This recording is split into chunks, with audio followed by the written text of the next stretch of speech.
Hi guys, I am Jitendra from Pep coding. और आज हम बात करना चाहते हैं कि डीपी के प्रॉब्लम्स को किस तरह से टैकल किया जाना चाहिए, तो क्या फ्लो होना चाहिए उनको सोल्व करने के लिए। तो without wasting any time, let's get started. तो देखो यार, सबसे पहली चीज़ स्टेप नंबर 1 में कहना चाहता हूँ, आप किसी भी प्रॉब्लम को सोल्व करना चाहते हैं, डीपी की प्रॉब्लम है, राइट। पहले तो आपको आइडेंटिफाई करना पड़ेगा। तो वो आइडेंटिफाई कैसे होगा उसके ऊपर भी बात करेंगे, ठीक है। पर सबसे पहले मैं कहता हूँ कि think of the recursive solution.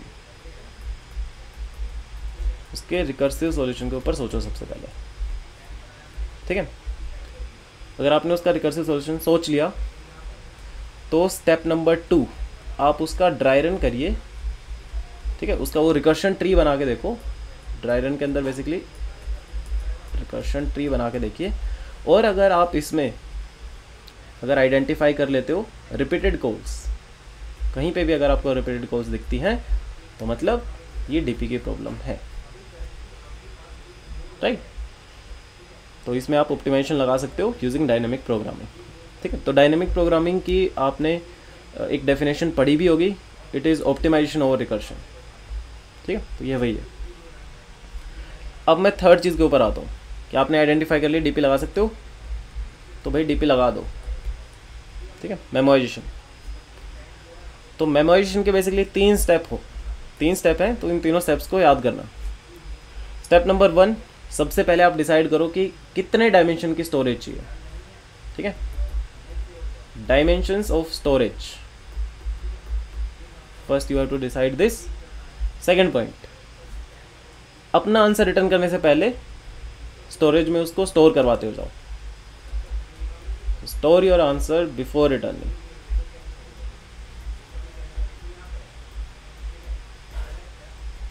ठीक है। उसको रिटर्न करने से पहले स्टोर करिए। स्टेप नंबर 3, कॉल लगाने से पहले चेक कर लो कहीं उसका जवाब आपने पहले से कैलकुलेट तो नहीं कर रखा। तो check for the pre calculated, check if the answer is pre-calculated or not.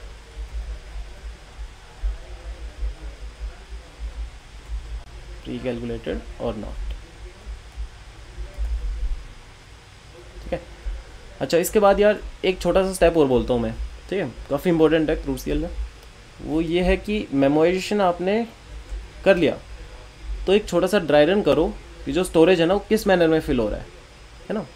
जैसे 2D की बात करूँ, नीचे से ऊपर फिल हो रहा है, राइट से लेफ्ट, लेफ्ट से राइट, किस मैनर में फिल हो रहा है। एग्जैक्टली वही काम अगर आप आइट्रेशन से कर दोगे तो टेबुलेशन बन गया। एग्जैक्टली वही काम आपको फिर आइट्रेशन से करना है, मतलब आखिरी स्टेप टेबुलेशन। आप अपने कोड को आइट्रेटिवली करिए, ठीक है। तो ना यार, ये कुछ स्टेप्स हैं। ये मेमोराइजेशन के बाद काफ़ी आसान हो जाता है टेबुलेशन पर पहुंचना। बेसिकली जो रिकर्सिव सॉल्यूशन में जो आपने रिकरेंस रिलेशन निकाला था, एग्जैक्टली यही यहाँ पे जो फॉर्मूला निकल के आएगा वही आपको देखने को मिलेगा इस टेबुलेशन के अंदर, ठीक है। तो बहुत ज़्यादा अलग नहीं होता, काफ़ी सिमिलर ही है।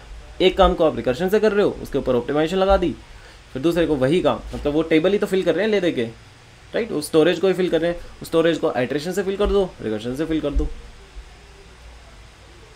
ठीक है। ऑप्टिमाइजेशन किसकी वजह से आ रही है? स्टोरेज की वजह से आ रही है। तो रिकर्शन से करोगे तो मेमोराइजेशन, आइट्रेशन से कर दोगे वो टेबुलेशन, ठीक है। तो यार स्टार्टिंग में ना कुछ प्रॉब्लम्स आएंगी तो उनको इसी तरह से टैकल करना, रिकर्सिव सॉल्यूशन स्टार्ट करते हुए फिर टेबुलेशन तक जाना, ठीक है। ऐसे नहीं कि आप रिकर्सिव सॉल्यूशन उसका सोच ही नहीं रहे और डायरेक्टली फिर टेबुलेशन पे सोच रहे हो, ठीक है। अब देखो, कुछ प्रॉब्लम्स के लिए मैं बोलता हूँ कि आप चारों स्टेप करो, फिर धीरे धीरे आपको आदत पड़ जाएगी, ठीक है। आपको चीज़ें समझ में आने लगेंगी, आपको चीज़ें दिखने लगेंगी, आपको पता लगेगा कि यार ये मेमोराइजेशन तो कुछ है ही नहीं, है ना। बहुत छोटी सी चीज़ है, स्टोरेज देखनी होती है, अपना आंसर रिटर्न करने से पहले स्टोर कराना होता है, मतलब 3 स्टेप की चीज़ है ये तो, राइट। तो फिर आप ऐसा करना कि रिकर्सिव सॉल्यूशन लिखिए और टेबुलेशन के ऊपर आ जाओ, राइट। फिर मैं कहता हूँ कि कुछ टाइम बाद आप रिकर्सिव सॉल्यूशन सोचिए, लिखने की भी जरूरत नहीं है, सिर्फ सोचो और फिर उससे टेबुलेशन के ऊपर आ जाओ, ठीक है। यार टेबुलेशन के ऊपर इतना फोकस क्यों दे रहा हूँ? यार जावा में ना स्टैक का साइज़ लिमिटेड होता है, तो अगर बहुत ज़्यादा रिकर्सिव कॉल लग गई तो हो सकता है कि स्टैक ओवरफ्लो आ जाए। ठीक है, सी प्लस में तो ये दिक्कत नहीं आएगी, पर जावा में आ सकती है। तो इसीलिए जो लोग जावा में कोड कर रहे हैं उन्हें फिर tabulation is more preferred for Java. ठीक है, आप इसी में कोड करिए। तो एक एग्जांपल के थ्रू देखते हैं यार। ठीक है, फास्ट पेस पे ही समझाऊंगा, जो मेन पॉइंट्स बस इन्हीं को समझाना चाहता हूँ। एक छोटा सा एग्जांपल लेते हैं। Let's take an example of 01 knapsack। I hope question आपको क्लियर हो गई। एक एरे मिलेगा जिसमें प्राइसेस होंगे आइटम्स के, n आइटम्स के, दूसरे में वेट्स होंगे, बैग की कैपेसिटी पता है, तो मैक्सिमम प्रॉफिट कितना बना पाओगे। एक आइटम को या तो ले सकते हो या उसको नहीं ले सकते। ठीक है, तो देखो हर आइटम की चॉइस बतानी मेरे को, या तो वो आइटम सिलेक्ट होगा या फिर वो आइटम सिलेक्ट नहीं होगा। तो देखिए पब्लिक स्टैटिक इंट knapsack, मैंने यहाँ पे लिखा प्राइसेस वाला एरे और मेरे को मिलेगा वेट्स वाला एरे। किस एलिमेंट का फैसला ले रहे हो? इंडेक्स और बैग की कैपेसिटी। तो पहली चॉइस जिसको मैं बोल रहा हूँ फैक्टर 1, भाई करंट एलिमेंट ने आने से मना कर दिया, उसने बोल दिया भाई मैं नहीं आना चाहता, उसके नाम का 0 ऐड करा। कुछ प्राइस तो ऐड करवाएगा नहीं वो, 0। और फिर मैं पूछूंगा कि भाई बाकी के बचे हुए एलिमेंट्स, प्राइसेस एंड वेट्स, बाकी के बचे हुए एलिमेंट्स सेम कैपेसिटी के साथ तुम मैक्सिमम प्रॉफिट कितना बना रहे हो। तो इंडेक्स प्लस 1 से आगे के एलिमेंट्स इसी कैपेसिटी के साथ मैक्सिमम प्रॉफिट कितना बना रहे हो, वो तो नहीं आना चाहता, राइट। फैक्टर 2, अगर उस एलिमेंट ने बोल दिया कि वो आना चाहता है, भाई आना चाहता है बहुत ही बढ़िया बात है, उसकी वैल्यू ऐड करा दो, उसका प्राइस हमने ऐड कर लिया। और फिर मैं बोलूँगा कि बाकी के बचे हुए एलिमेंट्स, अरे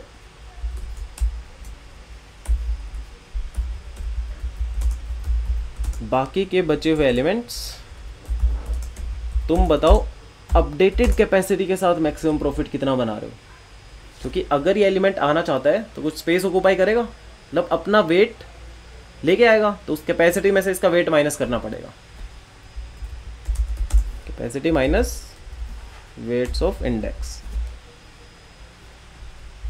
राइट। दोनों चॉइस दिखा दी। उसके बाद भाई मेरा आंसर क्या बनता है?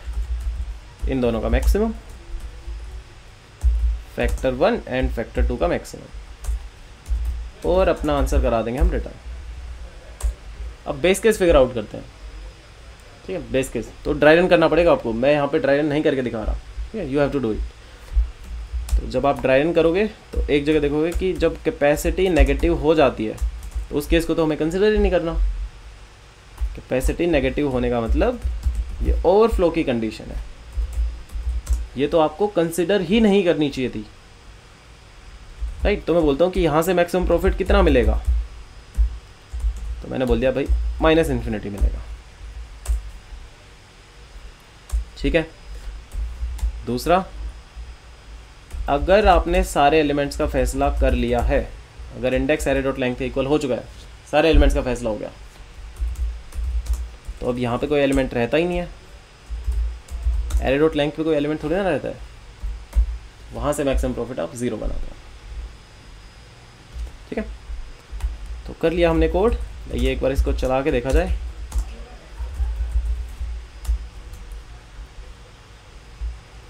स्कैनर system.in, थोड़ा इनपुट लेना पड़ेगा।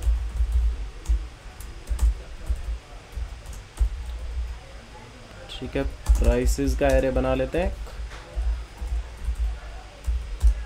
और एक वेट्स का एरे, एन साइज का, और int i equals to 0, i is less than n, i plus plus.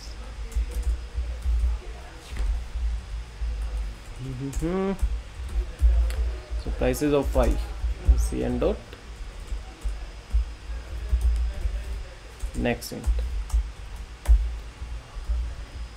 इसी को करते हैं कॉपी और यहाँ पे इनका वेट भी उठा लेंगे, कैपेसिटी और उठानी है।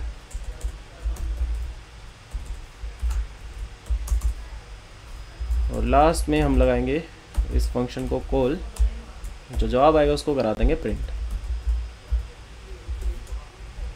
एप्सेक प्राइसेस वाला भेजा, इंडेक्स 0 और कैपेसिटी भेज दी। ठीक है, तो रिकर्सिव सॉल्यूशन सोचा, इसको कोड किया और इसको चला के देखते हैं। अच्छा, एरर डॉट लैंग नहीं है, प्राइसेस नाम होगा, राइट। और कोई एरर, एक ही गलती थी, उसको सेव भी कर लेते हैं।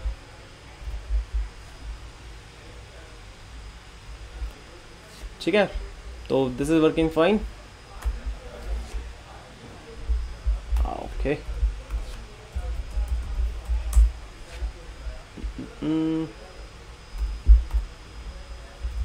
कॉपी कर लिया था मैंने कोड, आइए इसे सबमिट करते हैं। ठीक है, तो सबसे पहले रिकर्सिव सॉल्यूशन। अब उसके बाद यार हो सकता है कि यहाँ पे टीएल आ जाए, कुछ टेस्ट केस इतने स्ट्रॉन्ग नहीं है, तो यहाँ पे टीएल आ सकता है रिकर्शन से। फिर ऑप्टिमाइजेशन चाहिए हमें। ठीक है, तो मेमोराइजेशन के लिए देखो मैं क्या करूँगा। तो मैंने सबसे पहला स्टेप बोला था कि कितने डायमेंशन की स्टोरेज चाहिए वो आपको डिसाइड करनी पड़ेगी, राइट। तो कैसे पता लगेगा, तो आप रिकर्सिव कॉल में जाके देखो कि यहाँ पे जो आर्गुमेंट पास कर रखे हैं, तो यहाँ पे कौन कौन से वेरिएबल्स एक्चुअली वेरी कर रहे हैं रिकर्सिव कॉल के अंदर। जैसे ये प्राइसेस जो है ना, वो हमेशा सेम पास हो रहा है, राइट। प्राइसेस में कोई चेंज नहीं है। वेट्स वाला एरे सेम पास हो रहा है, इंडेक्स चेंज हो रहा है और कैपेसिटी भी चेंज हो रही है। ठीक है, इंडेक्स और कैपेसिटी चेंज हो रहे हैं। तो एक डायमेंशन जो इंडेक्स को संभालेगी, दूसरी डायमेंशन कैपेसिटी को। तो 2 डायमेंशनल स्टोरेज मेरे को चाहिए होगी, राइट। तो यहाँ पे मुझे चाहिए 2 डायमेंशनल स्टोरेज। कितने साइज़ की वो अभी देखते हैं, वो यहाँ से हम पास करेंगे। ठीक है, तो इसका मैं नाम रख देता हूँ DP। स्टेप नंबर 2, अपना आंसर रिटर्न करने से पहले स्टोर कराओ। ठीक है, क्वेश्चन के अगेंस्ट अपना आंसर स्टोर होता है। क्वेश्चन क्या था, इंडेक्स और कैपेसिटी। ठीक है, करंट इंडेक्स और कैपेसिटी जितनी गिवन है, तो इसके साथ मैक्सिमम प्रॉफिट कितना बना रहे हो, ये हमारा क्वेश्चन था, है ना। इंडेक्स और कैपेसिटी मिलके हमारे क्वेश्चन को कंसिड्यूट कर रहे हैं। तो इसके सामने मैंने अपना आंसर स्टोर करा दिया रिटर्न करने से पहले। स्टेप नंबर 3, कॉल लगाने से पहले चेक करिए कहीं इसका जवाब प्री कैलकुलेटेड तो नहीं है। So if DP of index comma capacity is not equals to 0, then return index comma capacity. ठीक है, तो यार एक डायमेंशन में हमने इंडेक्स रखा है, दूसरे डायमेंशन में कैपेसिटी, राइट। तो कितने साइज का हमें स्टोरेज चाहिए। जहां पे इंडेक्स रखा है मतलब एरे डॉट लेंथ, है ना। इंडेक्स कहां से कहां तक वेरी करेगा, 0 से एरे डॉट लेंथ -1। ठीक है, तो भाई ये एरे डॉट लेंथ और दूसरे डायमेंशन का साइज क्या होगा, कैपेसिटी चाहिए ना, राइट। कैपेसिटी +1। ठीक है, और this will also work fine. मैं रिकर्सिव कॉल में हम पास करना भूल गए DP। ठीक है, इस चीज़ का ध्यान रखना, जब भी आप रिकर्सिव कॉल लगाओगे तो आपको उसके अंदर ये DP भी पास करनी है। ओके, और कहीं भी कुछ गलती कर दी,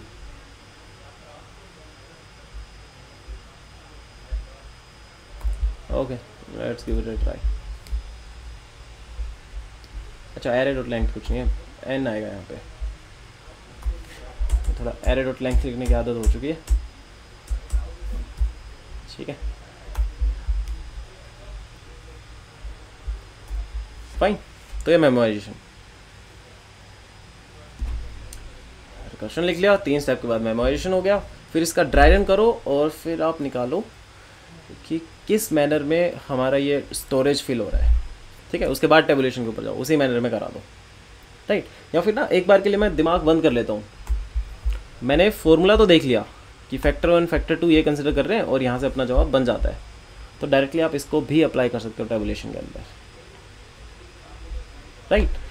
तो टेबुलेशन की वीडियो आपके पास अवेलेबल है ही, तो इसको थोड़ा सा ड्राई रन करने के बाद आप इस वीडियो को चेकआउट करना, राइट। तो आपको पूरा फ्लो समझ में आएगा कि किस फ्लो में आपका क्वेश्चन चलना चाहिए, ठीक है। अब आपको ये स्ट्राइक कैसे करेगा कि ये डीपी की प्रॉब्लम है या डीपी की प्रॉब्लम नहीं है, ठीक है। तो यार कुछ तरीके हैं। पहली चीज़ तो आप उस रिकर्शन को समझो जो आपने रिकर्सिव कोड लिखा है। अगर वो recursion on the way up मतलब ऊपर जाते हुए अगर अपनी प्रॉब्लम को सोल्व कर रहे हो ना, मतलब डीपी नहीं लगा सकते, राइट। आपके जो आर्ग्यूमेंट्स हैं उसमें सिर्फ क्वेश्चन होना चाहिए, आंसर वाली कोई चीज़ नहीं होनी चाहिए, आंसर सो फार, सम सो फार, इस तरह की चीज़ नहीं होनी चाहिए, ठीक है। सिर्फ क्वेश्चन रहेगा और फंक्शन को एक वैल्यू रिटर्न करनी चाहिए। हो सकता है वो बूलियन रिटर्न करे, हो सकता है वो इंटीजर वैल्यू, हो सकता है डबल वैल्यू, है ना, पर वो कुछ रिटर्न करेगा, राइट।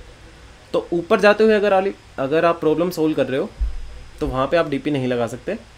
फंक्शन कुछ रिटर्न कर रहा है, ठीक है, मतलब नीचे आते हुए आंसर बन रहा है, तो उसमें आप डीपी लगा पाओगे और रिपीटेड कॉल्स उसके अंदर प्रेजेंट होनी चाहिए, ठीक है। तो ये कुछ तरीके हैं जिससे आप आइडेंटिफाई कर सकते हो। अब दूसरी चीज़ है यार, कुछ प्रॉब्लम तो आपको पहले सोल्व करनी ही पड़ेंगी, कुछ बेसिक सी प्रॉब्लम, जैसे एक क्लाइंब स्टेयर्स वाली प्रॉब्लम हो गई, ठीक है। सबसे पहले बल्कि मैं स्टार्ट करूँगा फिबोनाची के साथ, ठीक है। सबसे बेसिक प्रॉब्लम यहाँ से स्टार्ट करो, उसके बाद कुछ क्लाइंब स्टेयर्स और उसकी वेरिएशन आएंगे, ठीक है। फिर मैं कहता हूँ कि जो जो प्रॉब्लम हमने सुन रखी है, जैसे टारगेट सम सबसेट, अब इसी के सिमिलर जो अभी हमने करी 0-1 नैपसैक, ठीक है, बिल्कुल सिमिलर है ये प्रॉब्लम। फिर आप एक ग्रुप कर सकते हो स्टॉक बाय सेल वाला, इसमें 5-6 प्रॉब्लम है, आप उस ग्रुप को करिए, राइट। आपको आनी चाहिए कडांस वाली प्रॉब्लम, फिर इसकी काफ़ी वेरिएशन होती हैं, ठीक है, पर बेसिक आपको ये आना चाहिए।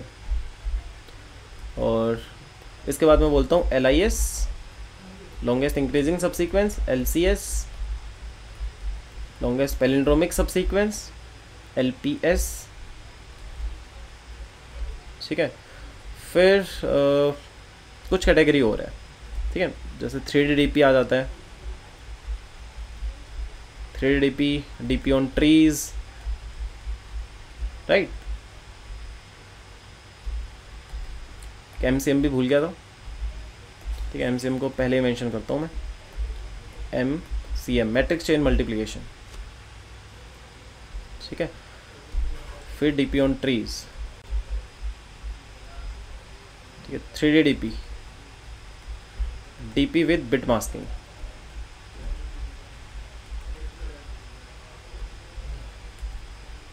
राइट। तो देखो यार, मैं बोलता हूँ कि इतनी स्टैंडर्ड प्रॉब्लम्स है, फिबोनाची स्टैंडर्ड है, climb stairs, target sum subset, 0-1 knapsack, stock buy sell is nowadays standard problem, Kadane's, LIS, LCS, LPS, MCM, ये इतनी प्रॉब्लम, ठीक है, ये तो स्टैंडर्ड प्रॉब्लम है, ये तो आपको होनी चाहिए, याद ही होनी चाहिए इनफैक्ट। तो अगर भाई आपको ये प्रॉब्लम नहीं आती ना, तो चाहे आप इनको देख के याद कर लो, कोई भी दिक्कत नहीं है, जब ये आपका बेस तैयार कर रही है, राइट। फिर इनसे रिलेटेड बहुत सारी प्रॉब्लम आती हैं, जैसे मैं सिर्फ कडान की बात करूँ तो मैक्सिमम सब एरे देता है, राइट। फिर आपको एक सवाल मिलेगा, मैक्सिमम सब array of 2 non overlapping, of 3 non overlapping, of M non overlapping, ठीक है, ऑफ K साइजेस। तो इस तरह से कुछ क्वेश्चन मिलेंगे जो कडान की वेरिएशन के होंगे। स्टॉक बाय सेल खुद पे ही 5 से सवाल दे देगा आपको, ठीक है।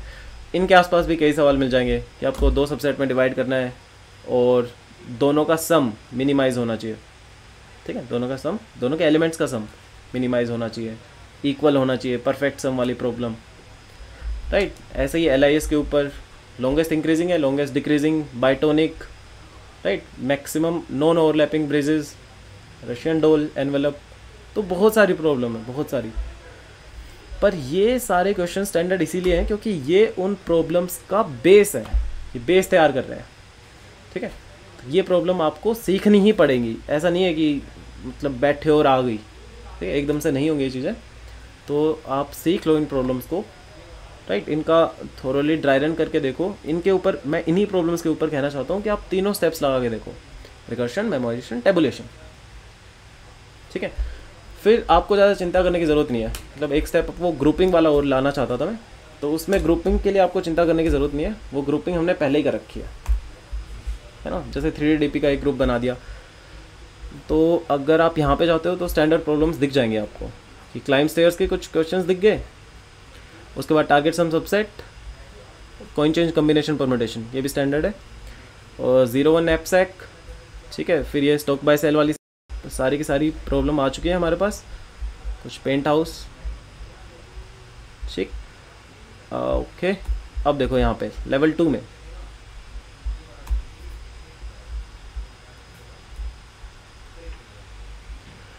LIS और इससे रिलेटेड सवाल, maximum increasing subsequence, bitonic, non overlapping phrases, Russian doll, ठीक है। फिर ये कुछ सवाल आ गए स्टैंडर्ड सवाल, LCS, LPS, ठीक है। फिर इनकी वेरिएशन है ये, राइट। और अब यहाँ से देखो तो ये कैटलान का पूरा ग्रुप स्टार्ट हो गया, कैटलान की प्रॉब्लम्स और उनसे रिलेटेड MCM टाइप की problems, boolean parenthesization, optimal BST, burst balloon, right. फिर ये कुछ क्वेश्चंस आ गए LCS ग्रुप के ही, ठीक है, उस ग्रुप के सवाल। फिर ये कडांस के कनकैट, मैक्सिमम सब एरे विद एटलीस्ट के एलिमेंट्स, ठीक है, तो उसके सवाल आ गए। ये 3DP के सवाल, cherry pickup, scramble string, LCS of 3 strings, ठीक है। तो वो ग्रुपिंग पहले से कर रखी है, आपको चिंता करने की ज़रूरत नहीं है, right. So I hope this video was informative for you, thank you very much, and please subscribe the channel. Thank you.